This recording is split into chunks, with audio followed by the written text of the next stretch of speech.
Сәлеметсіз бе? Бүгін сіздермен 3 зілтасты қарастырамыз. Олар ұят, кінә және қорқыныш. Бұл эмоциялар барлық адамдарда бар, бірақ олар туралы біледі. Олардың өмірге тек кедергі келтіретінін түсінеді, бірақ бәрібір олардан ешкім арыла алмайды. Оны қалыпты жағдай деп ойлайды.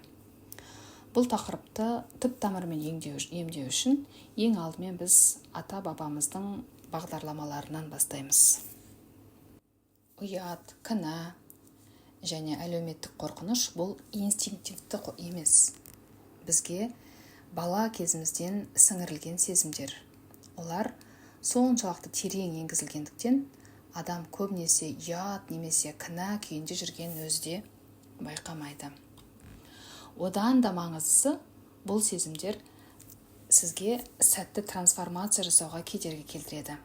Себебі адам дамып, өмірі жақсарған сайын ата-бабаларының қиын тағдырлары алдына өзін кінәлі сезіне бастайды. Яғни ата-бабалардың алдында сіз өзіңізді кінәлі сезінесіз. Өйткені сіздің тегіңізде анаңыз да, әкеңіз де, арғы әжелеріңіз де қиналып өмір сүрді, ал программа, олардың программасы сіздің жаңа адам болып қалыптасып, жаңаша программамен өмір сүруіңізге рұқсат етпей тұрады.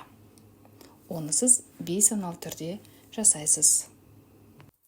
Сондықтан да сізге өз сезімдеріңізді тез анықтауды, олардың қайдан бастау алғанын түсінуді және оларды ішкі деңгейде өңдей білуді үйрену өте маңызды. Алдымен ұят деген не? Соған тоқталайық. Ұят ол мен дұрыс емеспін деген ішкі сенім. Біз ұятты сезінгенде өзімізді қате, лайықсыз, дұрыс емес адам ретінде қабылдаймыз. Бұл сезім көбінесе сен жамансың, саған олай істеуге болмайды.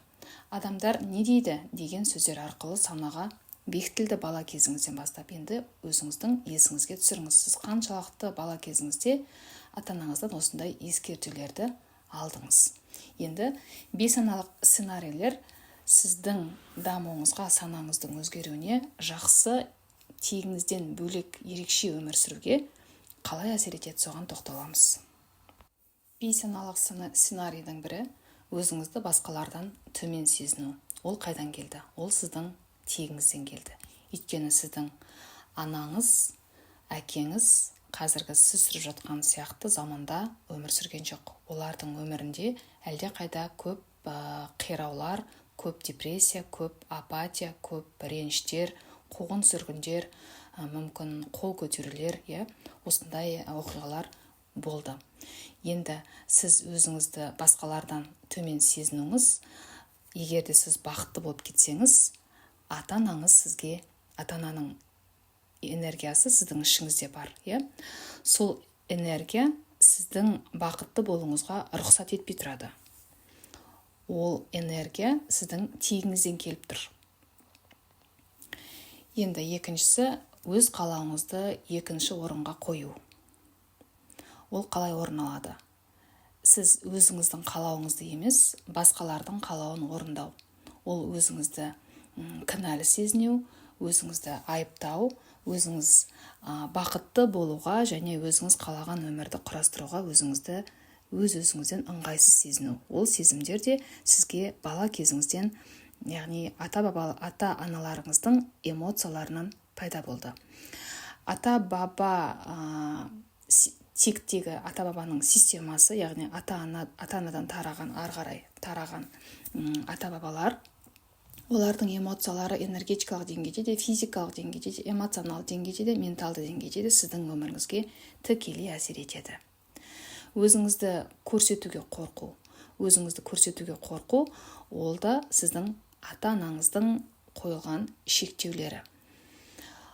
Сіз егерде өзіңізді әлеуеттік ішкі құндылықтарыңызды ашып, өзіңіздің әлеуетіңізді ашуға қорқып жүрген болсаңыз, ол программа сіздің ата-анаңыздан, арғы ата-әжелеріңізден берілді. Ол программаны ата-анаңыз сізге әдейі берген жоқ. Ол программа бейсаналы түрде бейсаналы түрдегі сіздің ата-анаңыздың сізге жасалған әрекеттерінен. Ал ата-анаңыз да, олар да бала позициясынан шыға алмады, олар да жертва позициясынан шыға алмады. Олар өздеріндегі қандай программа болды, дәл соны сізге жазып берді. Ал сіз сол программаны қайталап келесіз. Енді екінші ауыр тас ол кінә. Кінә деген не? Кінә бұл мен дұрыс нәрсе жасамадым деген ішкі сенім. Ұяттан оның айырмашылығы, кінә сіздің әрекетіңізге байланысты болады. Біз қателік жібердік деп ойлап, өзімізді кінәлаймыз. Бірақ көп жағдайда кінәнің түбі бізге бала кезден сіңірілген басқалар үшін жауапты болу бағдарламасы екенін біз білмейміз. Бейсаналылық кінәдан туындаған сценарийлер қандай болады? Олар мынандай болады. Басқалар үшін жауаптымын деген сенім.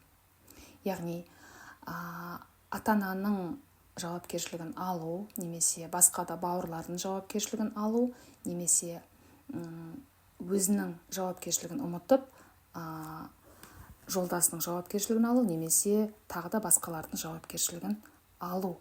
Өзін бақытты сезінуге өз-өзінен ұялу, ата-анасынан ұялу, қоғамнан ұялу, осы ұяттан кейін кінә пайда болады. Кінәнің келесі бейсаналық сценарийі ол өзіңіз үшін емес, басқа біреу үшін өмір сүру, яғни өзіңіздің өміріңізді сүруге тыйым салу.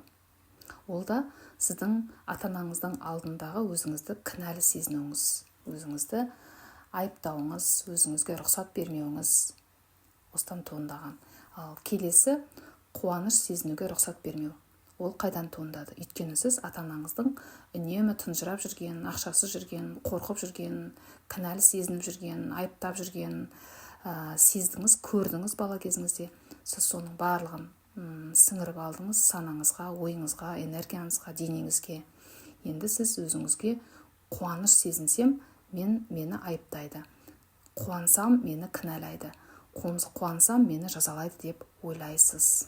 Енді келесі адамды қатты шектейтін, әрекет етуге кедергі жасайтын, бойын қорқыныш жаулайтын ең бір мықты эмоцияның бірі қорқыныш.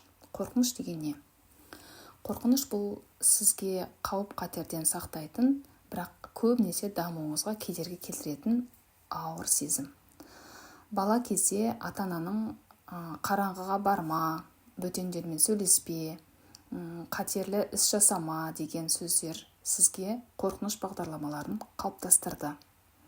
Яғни бір нәрсеге ұшырап қаласын, жеме, ішпе, барма деген тыйым сөздері сізге қорқыныш сыйлайды. Барсам қауіп болады, жесем қауіп болады, айтып қойсам қауіп төнеді деген өзіңіздің түпкі санаңызда жазылған программалардан болады. Енді осы қорқыныштан туындайтын бейсаналық сценарийлер сіздің өміріңізге қалай әсер етіп жүр? Сценарийлер қандай болады? Бейсаналық сценарийлер жаңа мүмкіндіктерден бас тарту. Яғни сіз жаңа мүмкіндіктерді бастасам, жеңіліп қалам, ұтылып қалам, немесе мен ешнәрсесіз қалам деген негативті қондырғылар түпкі санаңызда программа болып жазылып тұр. Келесі, көпшілік алдында сөйлеуден қорқу. Көпшілік алдында сөйлесеңіз, дұрыс айтпай қалам, немесе мені сынайды, маған мін тағады, маған жаман сөздер айтады, мені жазалайды. Өйткені анаңыз, әкеңіз бала күніңізде сізге көп тыйым салды. Аузыңды жап, еш нәрсе айтпа, сенің құқығың жоқ деп шектеді. Келесі, бұл қорқыныштың бейсаналық сценарийлері сіздің қаржылық тәуелсіздікке қадам жасай алмай жүргеніңіз. Өйткені сіз ата-анаңыздың алдында өзіңізді кінәлі санайсыз, өзіңізді айыптайсыз, қорқасыз. Осы бейсаналық программалар сіздің алға қарай жылжып, қорқпай, өзіңіздің ішкі потенциалдарыңызды, ішкі әлеуетіңізді, құндылығыңызды, қабілет, талант, дарыныңызды ашып, әлемге өзіңіздің миссияңызды орындау. Жалпы әр адам өзінің тегін, өзінің ата-анасын өзі таңдап келеді. Әр тиктің мүшелерінің тиктің системасында, тиктің жүйесінде өздерінің орындайтын тапсырмалары бар. Әр адам өзінің тиктің жүйесіндегі тапсырмаларын орындай алмағандықтан, оны түсінбегендіктен, бейсаналы түрде осындай қате әрекеттер жасап, өзінің ғана тағдырына емес, балаларының да, немерелерінің де, шөберелерінің де тағдырларына теріс программалар қалдырады. Енді сіздің қолыңыздан не келеді? Бұларды қалай тоқтатасыз? Сіздің қолыңыздан бұл программаларды тоқтату қолыңыздан келеді. Ол қалай?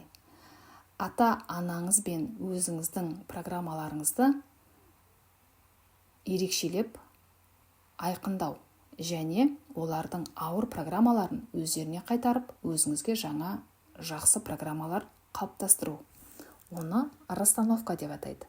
Егерде сіз ата-анаңыздың осындай ауыр программаларын өмір бойы арқаламай, тегіңіздің системасында әр адамды өзінің орнына қойып, тегіңіздің системасына ретке келтіргіңіз келсе, текпен жұмыс жасауға сізді шақырамын. Менің текпен жұмыс бағдарламаларымда тегіңіздегі барлық ата-бабаларды, ата-аналардың бүкіл эмоцияларын, қорқыныштарын, сезімдерін, ауыртпалықтарын барлығын өздеріне тапсыру және өзіңіздің жаңа программаңызды қалыптастыруға мен сізге көмектесемін.